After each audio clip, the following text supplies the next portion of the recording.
రథోత్సవం పూర్తయిన విశ్రమించేది లేదని ఆ పార్టీ కార్యనిర్వాహక అధ్యక్షుడు కేటీఆర్ స్పష్టం చేశారు. ఫినిక్స్ పక్షి వలె బూడిదలో నుంచి రివ్వున ఆకాశానికి ఎగిరే లక్షణం గులాబీ పార్టీకి ఉందన్నారు. మరోవైపు ప్రవాస భారతీయులు ఎక్కడున్నా తెలంగాణ సంస్కృతిని కాపాడుకుంటూనే స్థానికులతో కలిసిమెలిసి ముందుకు సాగాలని సూచించారు. అందరినీ ప్రేమతో అక్కున చేర్చుకునే తెలంగాణ బిడ్డలు ప్రతి దేశంలో అద్భుతమైన విజయాలు సాధిస్తారని కేటీఆర్ విశ్వాసం వ్యక్తం చేశారు. ఇక మలేషియాలో ఘనంగా జరిగిన తెలంగాణ ఆవిర్భావ వేడుకలు బీఆర్ఎస్ వర్కింగ్ ప్రెసిడెంట్ కేటీఆర్ ముఖ్య అతిథిగా హాజరయ్యారు. 25 ఏళ్ళైంది బీఆర్ఎస్ పుట్టి. ఈ ఉత్సవాన్ని కూడా ఘనంగా చేసుకున్నాం. 25 ఏళ్ళైంది కదా అని విశ్రమించేది లేదు.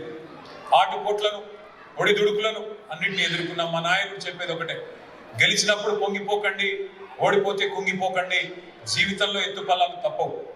మరి కానీ ఒక లక్షణం కేసీఆర్ గారికి మొదటి నుంచి ఉంది, బీఆర్ఎస్ మొదటి నుంచి ఉంది.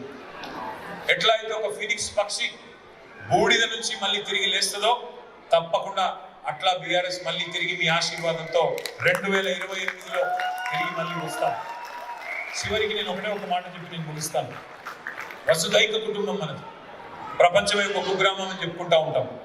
గ్లోబలైజేషన్ టాలెంట్కి ఇవాళ రెడ్ కార్పెట్ వెల్కమ్ చెప్పి మీరు మలేషియాలో ఉన్నా ఇంకెక్కడ ఉన్నా మేధో వలస కామన్ అయిపోయింది. నైపుణ్యం ఉన్న వాళ్ళు ప్రపంచంలో ఎక్కడైనా స్థిరపడే ఒక పరిస్థితి ఈరోజు ఉన్నది. ఈ మధ్య బ్రిటన్లో, అమెరికాలో, అన్ని దేశాల్లో ఒక కొత్త ధోరణి కనబడతా ఉన్నది. అక్కడ స్థానికులకి బయట నుంచి వలస వచ్చిన వాళ్ళకి ఒక ఘర్షణ వాతావరణం కొంత అక్కడక్కడ కనబడతా ఉంది. మన పుట్టినిల్లు మీద ఎంత ప్రేమైనా ఉండవచ్చు, కానీ మెట్టినింటి వాళ్ళతో కూడా సర్దుకుపోవాల్సిన అవసరం ఉన్నది. మన ఉనికి, మన అస్తిత్వం, మన ఆచారం, మన సాంప్రదాయం కాపాడుకోండి, పాటించుకోండి, పర్వాలేదు. కానీ మన ఐడెంటిటీని ప్రకటించే విధానం అక్కడి స్థానికులకు పొరపాటును కూడా వాళ్ళ కల్చర్ను కబలిస్తున్నామనే భావన ఎన్నటికీ రానివ్వకండి. ఇందాక నాకు చాలా సంతోషం అనిపించింది. మలేషియన్ అమ్మాయిలు మన తెలంగాణ సంస్కృతిని వారు మెచ్చుకుంటూ వారు మన ట్రూప్తో సహా డ్యాన్స్ చేస్తుంటే చాలా గర్వంగా అనిపించింది. తెలంగాణ వాళ్ళకు ఒక గొప్ప గుణం ఉంది.